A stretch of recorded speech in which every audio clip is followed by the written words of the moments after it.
The alien princess, lost and alone, implored the Earthling to welcome her into his care. The sun was setting behind the hills, casting long shadows over the small town of Redwood Falls.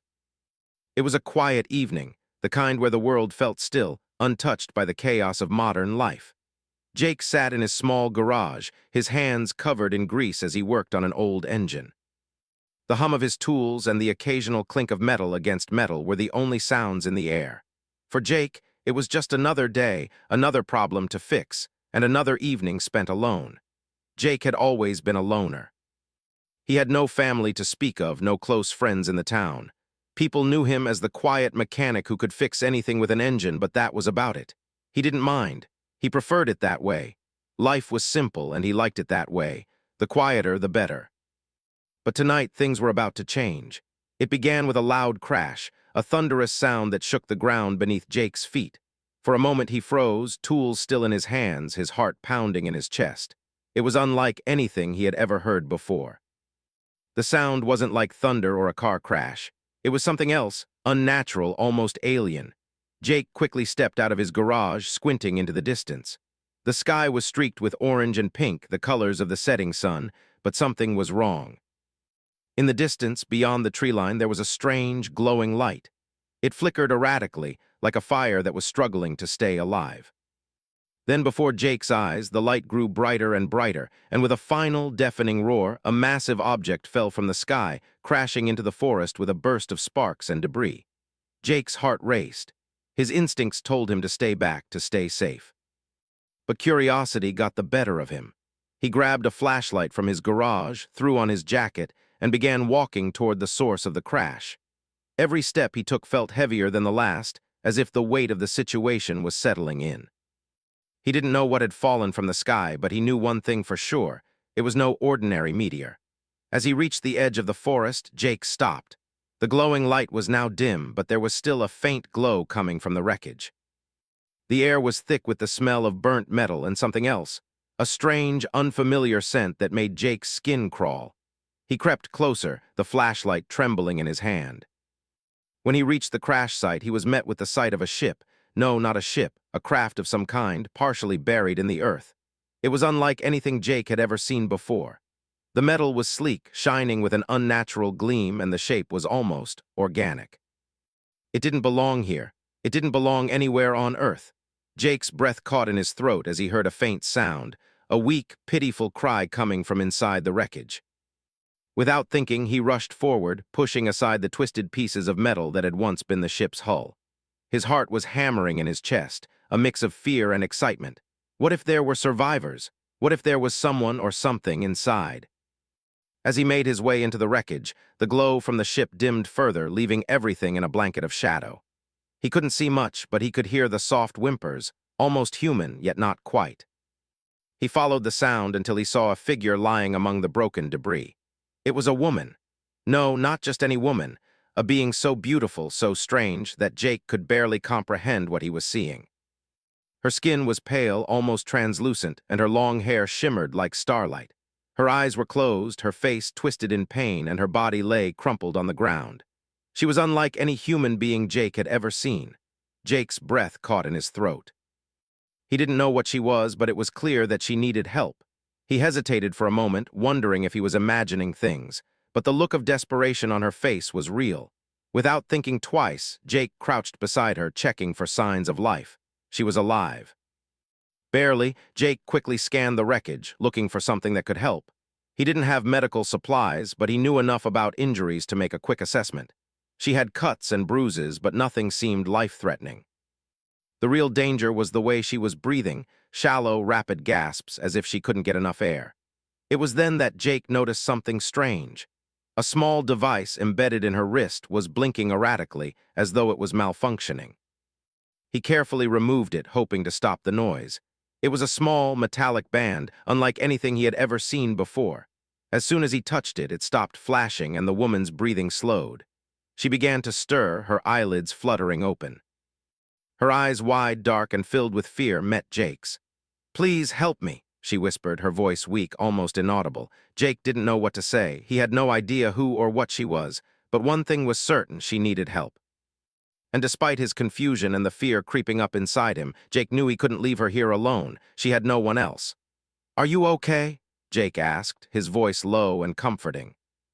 The woman's lips parted and she tried to speak again, but the words seemed to get caught in her throat. She struggled to sit up, her hands trembling. Jake reached out to steady her, his grip gentle but firm. I don't know where I am." Her voice was faint, as if the words took all of her strength. I'm lost." Jake didn't know what to say. He had no answers for her, but he knew what he had to do. There was no going back now. Whatever had brought her to this planet, whatever strange world she came from, she was now his responsibility. "I'll help you," he said, though he had no idea how. He wasn't a hero, he was just a mechanic, but in that moment it didn't matter. The woman's eyes softened, a flicker of relief crossing her face. She leaned into him and Jake helped her to her feet. Together they started to move away from the wreckage, the weight of the night's events hanging heavy in the air. Jake didn't know who she was. He didn't know what dangers lay ahead, but one thing was clear: his life was about to change forever. Jake guided the woman through the forest, his mind racing with questions he couldn't answer. The night had grown colder, the air thick with tension. Every step he took seemed heavier than the last. His thoughts kept swirling around the same question: who was she? And how had she ended up here? He looked over at her. She was weak, her face pale, but there was a quiet strength in her eyes, a strength that made him wonder if she was hiding something. She walked beside him, slow but determined, her hand gripping his arm as though she needed him to steady her. "Thank you," she whispered, her voice barely a breath. I don't know what would have happened if you hadn't found me." Jake glanced at her again, noting the way she seemed to absorb everything around her, as if every detail was new to her. She was like someone from another world, and for the first time in his life, Jake wondered if maybe she was. He didn't speak at first. He wasn't sure what to say. What could he say? He was a mechanic from a small town, and here he was, walking through the woods with an alien, a woman who had just crashed into Earth from the stars. He'd never even been outside of the country, let alone out into space. When they finally reached his house, Jake led her inside. The small, cluttered cabin seemed so ordinary compared to the strange and otherworldly nature of his new companion. It had been years since anyone had stayed with him, and he wasn't sure how to make her comfortable. His house was modest, filled with tools, car parts, and half-finished projects. It was a space meant for one, and one only. She sat down carefully on the couch, still holding her arm to her chest. Her eyes were closed, her breathing still shallow but more stable. Jake set to work on getting some water, his mind unable to settle. What had happened to her ship? How had she gotten here? "Are you hungry?" he asked, his voice soft. She hadn't eaten anything since he'd found her, and he realized he hadn't offered anything before now. She just nodded, her eyes flicking to the small kitchen as if she didn't know what to expect from Earth food. Jake didn't have much to offer, just the basics. He made her a simple meal of soup and bread, something warm to help her feel better. As he handed her the bowl, he couldn't help but notice the way she examined everything like it was all new to her. The colors of the walls, the simple plates and cups, everything seemed so foreign to her. "I'm sorry," she said, her voice sounding slightly stronger now. "I don't know how I got here, I don't even know where I am." Jake sat across from her, watching her closely. "You're on Earth," he said simply, "in a small town called Redwood Falls." She nodded slowly, her fingers grazing the edge of the soup bowl. She looked at the food but didn't touch it at first. There was a sadness in her eyes, something he couldn't explain.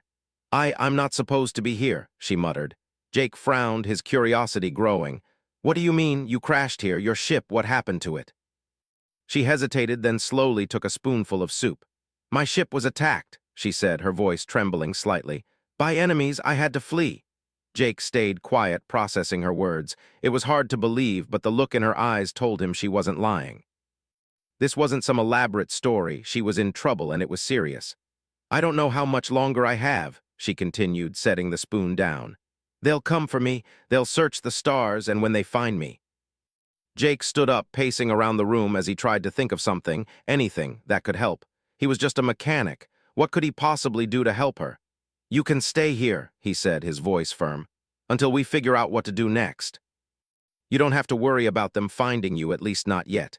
Her eyes met his, and for the first time there was a flicker of something more than fear in them.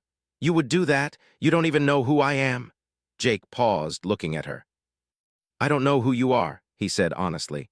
But that doesn't matter, you're here now, and if someone's after you, we'll figure it out together. The Princess Selari, as she had finally told him her name, stayed quiet for a moment. Then she spoke, her voice softer than before. Thank you, I don't know why, but I trust you. That simple statement hit Jake harder than anything. Trust was a fragile thing, something he didn't give away easily. And yet here she was, someone he barely knew, offering her trust to him without hesitation. It was a strange feeling, and for the first time in a long while, Jake felt like he had a purpose beyond fixing machines. Selari's eyes shifted downward as she spoke again, her voice distant. You don't know what they're capable of. My enemies, they are ruthless. They won't stop until they have me. She closed her eyes for a moment, as if shutting out a memory. They destroyed my world, my people. I barely escaped. Jake didn't know what to say. He couldn't imagine the kind of pain she had gone through. His own life had been hard in some ways, losing his parents when he was young, living alone for most of his life, but nothing compared to what she had endured. Selari let out a small, bitter laugh. I never thought I would end up here, on Earth.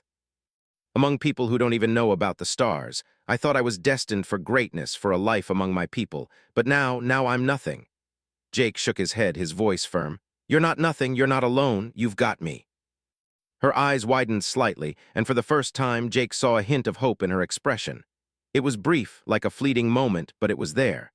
They both sat in silence for a while, the weight of the conversation settling in. Outside, the wind began to pick up, and the sound of rustling leaves drifted through the window. Jake couldn't shake the feeling that things were only going to get worse.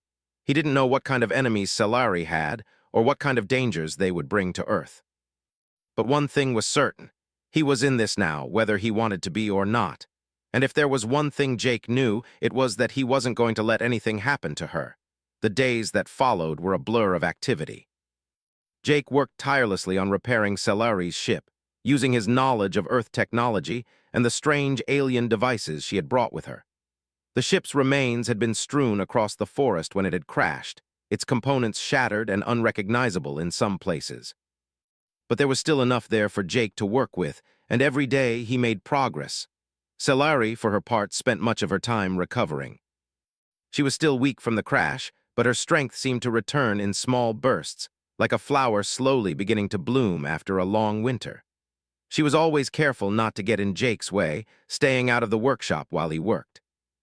The quiet between them had become comfortable, and while neither of them spoke much about the past, there was a growing sense of mutual respect and understanding. But the tension between them was growing. Jake couldn't ignore it. Every time he looked at Selari, he couldn't help but wonder about the world she came from, the strange, alien world she had mentioned in fragments. She wasn't just a princess. She was someone who had lost everything, someone who was being hunted by forces far beyond what Jake could imagine. And as much as he wanted to help her, Jake didn't know if he was ready for what that meant. Every time they spoke about her enemies, about the people who were chasing her, it became harder to push down the fear that gnawed at the back of his mind. These were beings with power, people who could destroy everything Jake knew without a second thought. One evening, as Jake sat on the porch of his small house, staring out at the darkening sky, Selari came to sit beside him. It had been a long day of repairs, and the quiet air between them felt heavier than usual. I can't stay here forever, Selari said softly, breaking the silence. Jake turned his head slightly to look at her. Her face was tired, but there was an unwavering determination in her eyes. I know, we're getting close to fixing your ship. We'll get you back to where you belong. She didn't respond immediately, but Jake could see that she wasn't satisfied with the answer. I can't go back, she said, her voice barely above a whisper. Not yet, not until I'm sure it's safe. My enemies will be watching every move I make. They won't stop until I'm dead. Jake leaned back in his chair, letting her words sink in. He had known the danger she was in, but hearing it from her made it all the more real. There was no escape from it, not as long as they were out there hunting her. What are you going to do? He asked, his voice strained. You can't just hide forever. I know, she said, staring off into the distance. I've been running for so long. But I'm not sure where to go anymore. Earth, it's not supposed to be a place for me. I didn't think I'd ever end up here. Jake didn't know what to say to that. Earth wasn't supposed to be a place for anyone. The planet was a speck in the vastness of the universe, a place full of ordinary people leading their ordinary lives. Nothing about their situation felt ordinary. The things Selari had been through, the enemies chasing her, it was all too much for Jake to fully comprehend. He glanced at her again. "You don't have to be alone anymore." Selari's eyes flickered toward him, and for a moment Jake thought he saw a hint of something, something vulnerable, something human. But it was gone before he could make sense of it. "I don't know how to be anything else," she said quietly. The silence between them stretched, thick with unspoken words. Jake felt the weight of her pain, the burden of everything she had lost, but it wasn't just that. There was something more, something between them that neither of them was willing to acknowledge. It was the way she looked at him when she thought he wasn't paying attention, the way her hand would brush his when they passed each other in the workshop. It was the unspoken trust they had developed, even in the face of everything that was threatening to tear them apart. Suddenly, the quiet was broken by a distant sound, something unnatural, something that sent a shiver down Jake's spine. The hair on the back of his neck stood up as he turned toward the source of the noise. It was low at first, a faint rumble in the distance, but it was getting closer. Too close. Jake stood up, heart racing. "What's that?" he asked, his voice tight with concern. Selari's expression darkened immediately, her eyes widened and her body tensed. She stood up quickly, her movements sharp. "They've found me," she said, her voice urgent. "They've come for me." Jake felt his stomach drop. He hadn't fully understood what she meant until now. These weren't just enemies chasing her. They were relentless, merciless, and they were here. "They're coming," she said, her voice steady but laced with fear. "I need to leave. I can't stay here any longer." "Not without the ship," Jake replied quickly. "We've almost fixed it." "You can't go anywhere without it." Her eyes met his, and for a moment he thought he saw a flicker of doubt, but it was gone in an instant, replaced by a fierce determination. "I don't have a choice anymore. They're too close." Without another word, she turned and began to walk toward the workshop. Jake followed, his mind racing. How had they found her? How had they tracked her down so quickly? The thought that they could be so close to destroying everything he had worked for, left him feeling helpless. Selari worked quickly, her hands moving with a practiced efficiency that Jake had come to expect from her. She had learned Earth technology with surprising speed, and now it was time to see if it was enough to get her out of danger. Jake didn't know what to do. He was just a mechanic. What could he do to stop an alien invasion? As he moved to help her, his mind raced with one thought. How had they found her? Had she been sending out signals? Was it possible that they had been tracking her from the start? "Selari," Jake called, his voice sharp with urgency. "What's happening? What are they going to do?" She paused for a moment, looking at him with something like regret in her eyes. "They will stop at nothing to take me back," she said quietly, "and they won't care who they hurt to do it." Jake's heart raced as he looked at her. There was no turning back now. The enemy was here and everything was on the line. He wasn't just fighting for her survival anymore. He was fighting for his own, for everything he knew and loved. "We need to move," Selari said, her voice low but firm. And in that moment, Jake knew that his life had changed forever. There was no going back now. There was only the fight ahead. The air outside had grown heavy, thick with the tension that both Jake and Selari could feel in their bones. The distant rumble of something approaching sent waves of unease through Jake, his instincts screaming that danger was near. Every noise in the trees, every crackle of the underbrush, felt amplified in the silence between them. Jake watched Selari, her eyes fixed on the wreckage of her ship. She moved with purpose now, her earlier hesitation replaced by a calm resolve that unsettled him. It was as though she had already accepted what was coming, but Jake wasn't ready for that. He couldn't just stand by and wait for the worst to happen. There had to be something he could do. "Selari," Jake said, his voice unsteady but firm. "We can't just wait for them to show up. You need to be ready to fight back." Selari didn't turn to look at him. She was working on the ship now, her hands moving with speed and precision as she checked the ship's systems. The engine sputtered weakly, the signs of damage obvious, but Jake could see the determination in her eyes. She wasn't backing down. But Jake wasn't sure if she realized the true danger they were facing. "I'm not a soldier, Jake," Selari said quietly, almost to herself. "I don't know how to fight like you do. I never had to." Jake wasn't sure what to say to that. He wasn't a soldier either, but he knew how to fight for survival. He knew how to think on his feet, how to protect the things he cared about. And right now, that meant keeping Selari safe. "You don't have to fight like me," he said, trying to keep his voice calm. "But you've got to fight for your life for both of us." She paused for a moment, looking at him over her shoulder, her eyes, so full of mystery and vulnerability, locked with his. "I don't know how to do this," she said. "I'm not strong like you. I'm not prepared for any of this." Jake stepped closer, his feet crunching on the gravel as he moved toward her.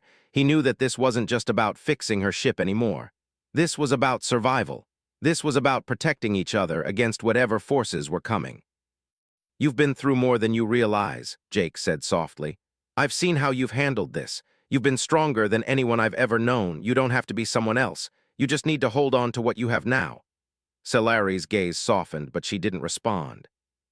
She turned back to the ship, her hands moving over the damaged panels. Jake could see the tension in her body, the weight of her past pressing down on her.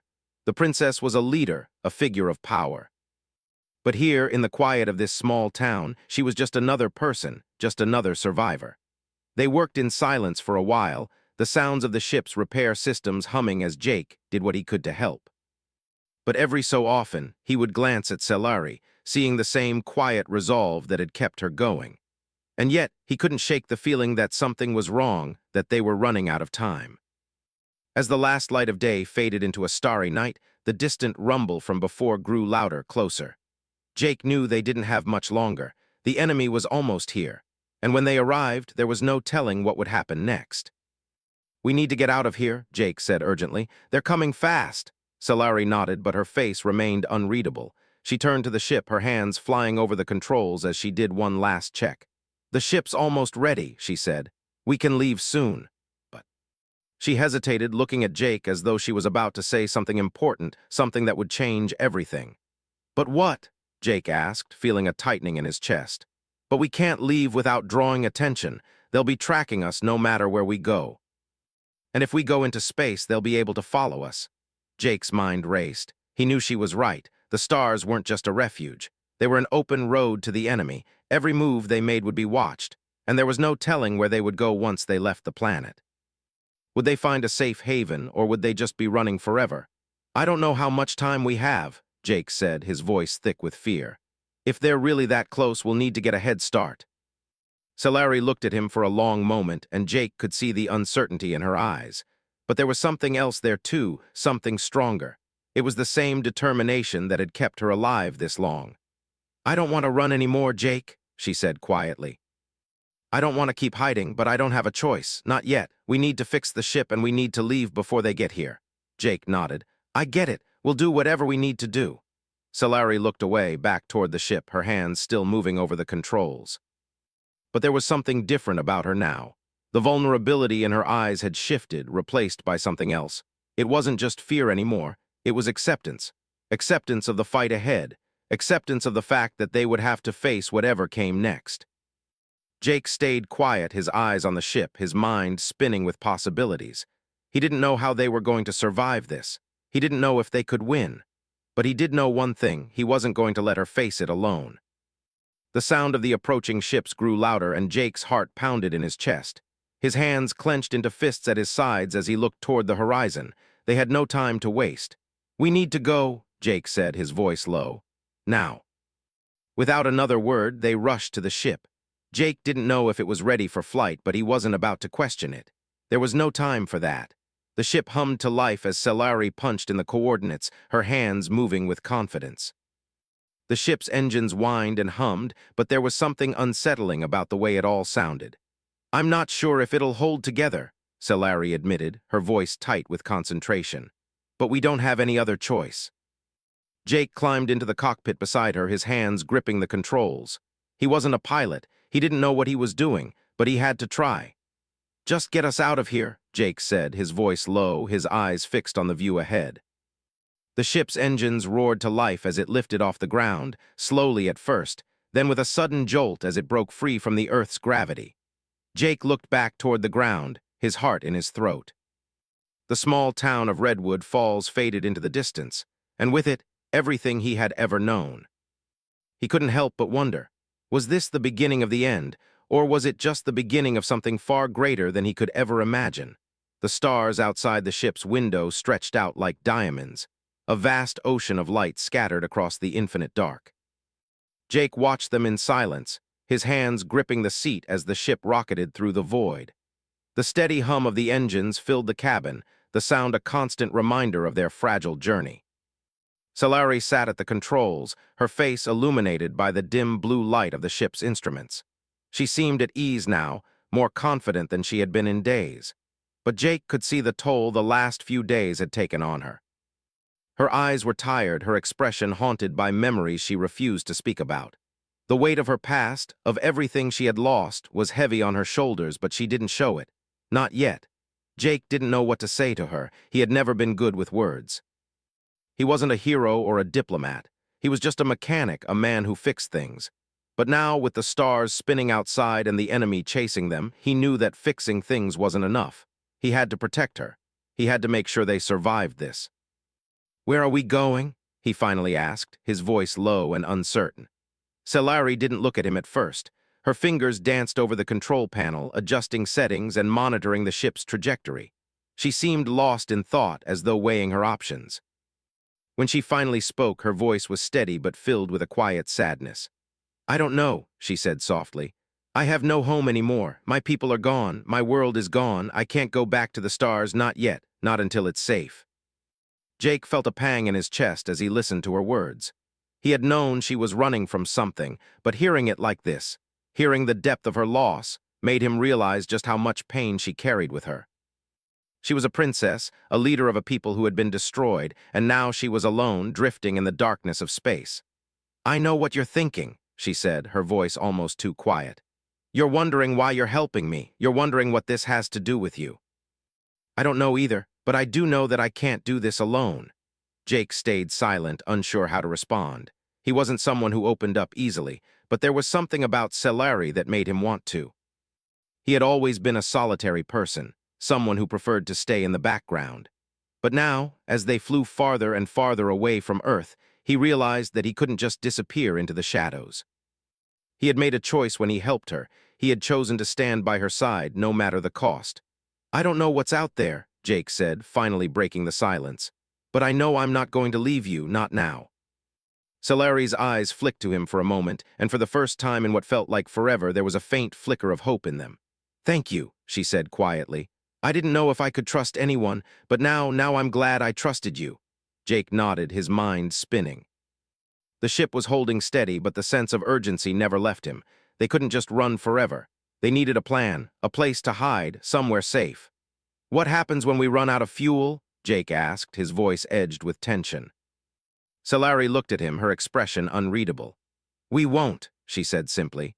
"I've been to places before where there's help. There are people out there, neutral worlds, places where my enemies won't look. But we can't stay too long. We can't stay in one place for too long." Jake was quiet for a moment. He could feel the weight of her words. She was right. They couldn't stay still. The longer they stayed in one place, the more likely it was that her enemies would find them.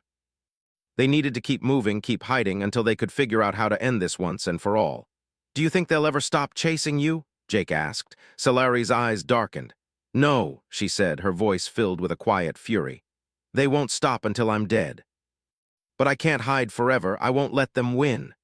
Jake didn't know what to say to that. He knew she was right. Her enemies wouldn't give up. They would keep searching for her, keep hunting her until they had nothing left.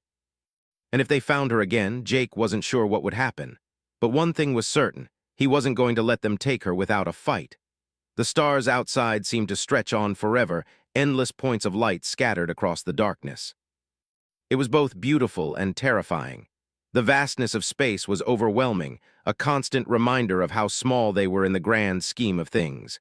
But for the first time in his life, Jake felt something that he hadn't felt before, a sense of purpose.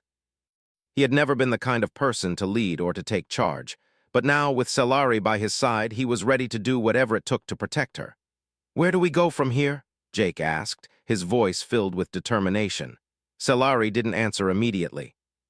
She turned to the navigation console, her fingers flying over the buttons as she input coordinates into the ship system. The hum of the engines was a steady, reassuring presence in the background, a constant reminder that they were still alive. "There's a place," she said finally, her voice calm and steady. "A neutral world far from the Empire. It's a place where no one will look for us. It's as close to safety as we can get." Jake nodded, his heart pounding in his chest. He didn't know what lay ahead, but he knew they had to keep moving forward. There was no turning back now. They had left Earth behind and the world they knew was gone. But there was still a chance for them. If they could make it to this neutral world, if they could find safety there, they might just have a chance to rebuild. "I'll get us there," Scifi said, her voice steady. "We'll get there, and then we'll figure out what to do next." Jake didn't reply, but he could see the determination in her eyes. They had come this far, and they weren't about to give up now. Whatever lay ahead, whatever challenges they faced, they would face them together.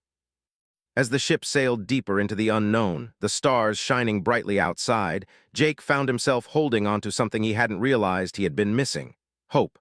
It wasn't much, but it was enough to keep going, enough to keep fighting. "We'll make it," Jake said quietly, more to himself than to Scifi. The ship continued its journey through the stars, the quiet hum of the engines a constant companion. And as they moved farther and farther from Earth, Jake realized that he wasn't just running away from the past. He was running toward something else, something better, a future where they could finally be free. And for the first time since he had met Scifi, Jake felt a sense of peace. It wasn't the peace of certainty, but the peace of knowing that they had each other. And that for now was enough.